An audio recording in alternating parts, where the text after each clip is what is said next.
Good morning students हमने कल chapter 9 bee hive book से शुरू किया हुआ था the bond of love by Kenneth Anderson, जिसमें हमने पढ़ा था कि कैसे ऑथर अपनी वाइफ को बेबी बेयर गिफ्ट में देता है, जो कि वो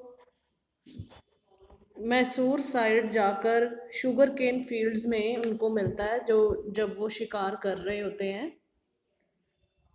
तो कैसे ब्रूनो नेम दिया जाता है उसकी वाइफ के द्वारा, ऑथर की वाइफ के द्वारा, और कैसे ब्रूनो पॉइजन भी पी लेता है। एक बार बेरियम कार्बोनेट पी लेता है लाइब्रेरी में, जो कि ऑथर ने रैट्स भगाने के लिए दवाई स्प्रे की होती है। वहाँ पे बेरियम कार्बोनेट पड़ा होता है, वो दवाई पड़ी होती है in order to kill the rats in the library, but it was poison. Bruno ate some of the poison वहाँ से खा लेता है, निगल लेता है, और स्ट्रोक आता है उसको, पैरालाइज का। उसके बाद उसको लेके जाया जाता है वेट डॉक्टर के पास, वेटनरी डॉक्टर के पास। 10 सीसी की एंटीडोट दी जाती है, बट उसकी कंडीशन अनचेंज रहती है, रिमेन अनचेंज रहती है। उसके बाद फिर उसको 10 सीसी अनदर डॉट दिया जाता है, एंटी डॉट इंजेक्ट किया जाता है, जो जिसके बाद कि उसकी हालत इम्प्रूव हो जाती है, मच बेटर हो जाती है। फिर ब्रूनो अपना फूड एंजॉय करता है। उसके बाद ब्रूनो को नेम दिया जाता है, एक और निक नेम दिया जाता है, जो कि उसकी वाइफ देती है ऑथर की, बड़े प्यार से उसको बाबा बुलाती है। तो Hindustani means small boy, Indian traditions को देखते हुए बाबा का मतलब होता है स्मॉल बॉय। अब बाबाज प्लेफुलनेस कैसे है, ठीक है, ब्रूनो टू बाबा हम पढ़ेंगे यहाँ आज। With the passage of time Bruno grew up in size. जैसे जैसे टाइम बीतता जाता है ब्रूनो साइज में बड़ा होता जा रहा है। He became equal to the Alestians in size and even outgrew them. और वो एलेस्टियन डॉग से भी बड़ा होता जा रहा है। But he was just as mischievous as before. शरारती वो उतना ही है जितना कि पहले हुआ करता था। He was very fond of people around him. और आसपास के लोगों का उसको बहुत शौक था उनके साथ खेलने का। But he specially love the author's wife. लेकिन वो सबसे ज़्यादा प्यार ऑथर की वाइफ से करता था। शी ऑल्सो लव्ड हिम, वो भी उसको बहुत प्यार करती थी। She change Bruno's name to Baba. उसने ब्रूनो का नेम चेंज किया, बाबा रख दिया, which in Hindustani means small boy. Indian tradition के अकॉर्डिंगली बाबा का मतलब स्मॉल बॉय होता है। अब बाबा प्लेफुलनेस, खेलता कैसे है। The bear could do a few tricks also. ये जो ब्रूनो है, जो बाबा है, इस चैप्टर में स्लॉथ बेयर को नेम दिया गया है, वो बहुत ही ट्रिक्स भी खेल लेता है। When he was asked Baba box, he started boxing with anybody who was near him. जब उसको बोला जाता है कि वो बॉक्सिंग करे, तो वो अपने पास ही खड़े हुए जो भी खड़ा होता है उसके साथ बॉक्सिंग करने शुरू कर देता है। When someone gave him a stick and said Baba hold gun. जब उसको स्टिक पकड़ा के उसको बोला जाता है कि गन पकड़ो, तो वो पॉइंट आउट करता हुआ स्टिक के साथ ऐसे शो करता है कि जैसे हाथ में गन पकड़ी हो उसने। He had concealed a stump of would in his straw bed. और उसके बेड के अंदर स्ट्रॉ का पूरा स्टंप लगाया गया। स्ट्रॉ बच्चे होता है सूखी घास, जिसको इकट्ठा करके उसके बेड में रखा जाता ताकि वो उसको वही फीलिंग आए जैसे कि जंगल के जानवर सूखी घास से खेलते हैं।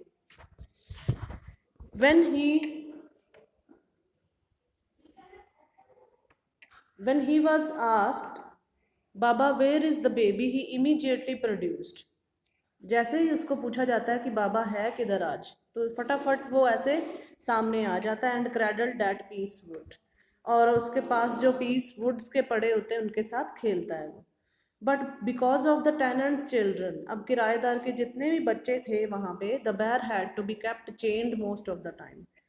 बहुत से लोग डरने लग गए थे अब, क्योंकि बेबी ब्रूनो जो था बड़ा हो चुका था, बाबा बड़ा हो चुका था। बेबी इन मैसूर जू। With the passage of time, जैसे जैसे वो बड़ा होता जा रहा था उसको घर पे रखना पड़ता था। ऑथर, उसके दोस्त, उसका बेटा यही एडवाइस करते हैं ऑथर की वाइफ को, जो आप बाबा गिफ्ट लेके आए हो मदर के लिए, उसको मैसूर में वापस जू के अंदर, चिड़ियाघर के अंदर छोड़ के आओ। After some weeks of such advice, कुछ हफ्ते ये सोचने के बाद ये सलाह दी गई कि शी फाइनली एग्रीड। उसकी वाइफ पहले तो एग्री नहीं होती है, फिर बाद में वो एग्री हो जाती है इस चीज़ के लिए कि यस ब्रूनो को हमें छोड़ आना चाहिए, ज़ू में बहुत बड़ा हो रहा है वो। Letter was written to the curator of the zoo. Curator students होता है, यहाँ पे क्यूरेटर वर्ड आया, क्यूरेटर जो रख रखाव रखता है ज़ू के अंदर, उसको लेटर लिखी जाती है ही एग्री टू टेक द बेर, और वो क्यूरेटर जो रख रखाव करने वाला था ज़ू का बंदा, उसने कहा कि यस मैं बेर को लेने के लिए सहमत हूँ। Baba was sent to the Mysore zoo in a cage. अब बाबा को मैसूर के अंदर चिड़ियाघर के अंदर केज के बीच में रखा जाता है। बट आउथर की वाइफ जो थी बड़े प्यार से, जिसने उसका नेम भी रख दिए थे दो दो, ऐसे पहले ब्रूनो रखा गया उसका नेम, बाद में उसने वाइफ ने बड़े अच्छे से उसका नेम रखा। बाबा बोला उसको प्यार से, बहुत रोती है वो, कुछ दिन तो रोती रहती है, रिफ्यूज़ कर देती खाना खाना भी। फिर बहुत से लेटर्स लिखे जाते हैं ज़ू के क्यूरेटर को, और ये लेटर ये पूछने के लिए लिखे गए थे कि क्या कंडीशन है बाबा की। At the zoo Baba was also in the similar position. Baba भी उसी कंडीशन में था, वो कुछ नहीं खा पी रहा था। उसके बाद ही वॉज इनकंसोलेबल, वो बाबा भी बीमार रहने लग गया। समझाया, जितना भी समझाने की कोशिश की जाती वो समझता ना। He also did not take food for the first few days, और उसने भी खाना खाना बंद कर दिया पहले दिनों में। He was well but looked thin and sad, वो पहले से पतला हो गया और सैड हो गया। अब बेबी बाबा जो था स्लॉथ बेर घर कैसे आता है ये पढ़ेंगे। Baby Baba returns home, the author's wife was very sad at her separation from the बेर, वो बेर से सेपरेट होके बहुत दुखी थी, उदास थी। For 3 months, the author restrained her from visiting Mysore. अब ऑथर जो था अपनी वाइफ को जाने नहीं दे रहा था, उसको रोक रहा था कि 3 महीने रुक जाओ आप, मैसूर में विजिट करने से रोका।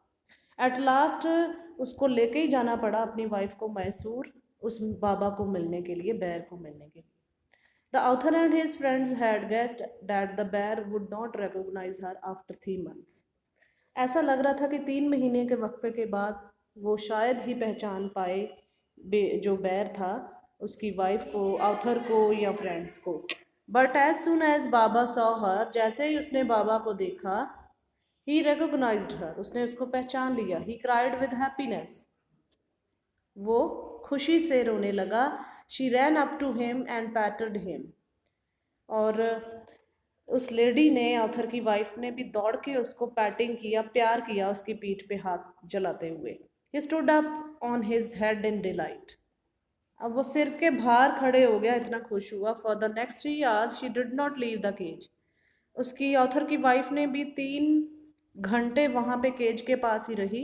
उसने उसको चाय दी, लेमनेड दिया, केक्स दिया, आइसक्रीम दी और बहुत सी चीज़ें दी खाने के लिए। बहुत मिस कर रही थी क्योंकि उसकी वाइफ उसको। एट लास्ट क्लोजिंग टाइम आ चुका था ज़ू का, and she had to leave, अब उसको जाना था वापस। The author's wife wept bitterly, वो बहुत ज़ोर से रोने लगी। She felt that she could not live without the bear, उसने सोचा कि मैं नहीं रह पाऊंगी इस बेर के बिना। उसने सुपरिटेंडेंट को रिक्वेस्ट किया कि मेरे साथ बाबा वापस भेज दिया जाए। He was a kind man, बहुत दयालु आदमी था जो क्यूरेटर था ज़ू का। उसने कंसेंटेड, हौसला दिया, and Baba was brought back into the author's home, वापस वो आउथर के घर आ गया बाबा, जहाँ से पहले वहाँ गया था ज़ू के अंदर। बाबाज आइलैंड होम, अब बाबा के लिए वो सारी कंडीशंस घर पे रखी गई जैसे कि एक जानवर के लिए होनी चाहिए। आइलैंड क्रिएट किया गया उसके लिए बनावटी सा। It was 20 feet long and 50 feet wide, 15 feet 15 feet ये वाइड रखा गया, चौड़ा रखा गया, और 20 फीट लॉन्ग रखा गया। इट वॉज सराउंडेड बाय मोट 6 feet wide and 7 feet deep, 7 feet deep रखा गया और दायरा उसका 6 फीट और बढ़ाया गया। A wooden box was kept for Baba to sleep at night, एक वुडन बॉक्स भी रख दिया गया उसके लिए कि वहाँ पे वो सो सके। Straw was placed inside to keep him warm, उस बॉक्स के अंदर सूखी घास रखी गई ताकि वो वार्म रह सके। Baba was very happy in his home. The author's wife spent hours sitting there. बाबा अपने घर आकर नए घर में बड़ा ही खुश हुआ. ऑथर की वाइफ ने भी बहुत से घंटे बिताए उसके साथ. Now there was happiness all over. अब वहाँ पे उस घर में वापस खुशियाँ आ गई थी, क्योंकि जो बाबा स्लॉथ बैर, बेबी बैर था छोटा सा, जिसकी मदर को शूट कर दिया गया था गलती से वाइल्ड पिग मारते हुए, तो आर्थर अपने घर ले आया था. उसने उस बेबी बैर को अपनी वाइफ को दिया गिफ्ट, ताकि वो उसको पाल के प्यार कर सके, एक मदर का प्यार दे सके. तो कैसे एक जानवर ने एक अच्छा रिलेशन क्रिएट कर लिया था, इस थीम में हमें यही पता चल रहा है कि even wild animals like sloth bears have emotions. उनके भी इमोशंस होते हैं, and they respond to the love and kindness showed towards them. और वो भी अपनी दयालुता और प्यार शो करते हैं अगर हम उनको प्यार करते हैं. इनफैक्ट इमोशनल बॉन्ड बन जाता है एनिमल्स का, that is so strong that they do not easily forget those who care for and love them. जो इंसान उनकी केयर करते हैं जानवरों की या उनको प्यार करते हैं, वो इजीली भुला नहीं पाते इन चीज़ों को. तो ये स्टोरी स्टूडेंट्स मैसेज दे रही है कि we should show kindness towards animals. हमें एनिमल्स के टू वर्ड्स काइंडनेस यूज़ करनी चाहिए, and animals too have a right to dignified and free life. उनको कैद नहीं करके रखना चाहिए, उनको भी उतना ही प्यार देना चाहिए. They are very superior and intelligent rather human beings. तो they are more devoted and loyal. Loyal भी बहुत होते हैं. अगर उसको ह्यूमन बीइंग अच्छे से प्यार करे तो लॉयल भी बहुत होते हैं. तो स्टूडेंट्स, ये आपने स्टोरी सुन लेनी, आज ये चैप्टर फिनिश है. Later, I will share you question answers of 30 to 40 words. You complete those question answers in your fair notebooks. Thank you, students.